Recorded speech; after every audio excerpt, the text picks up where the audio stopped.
Ukraine. Russian reconnaissance drone has found a new target. This is an M777 howitzer.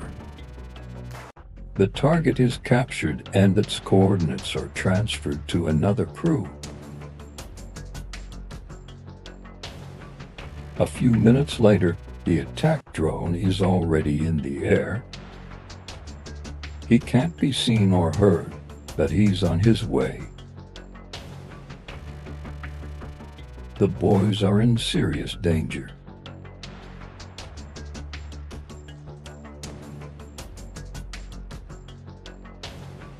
This is Lancet, Russian loitering munition. It flies quickly and can automatically aim at a target.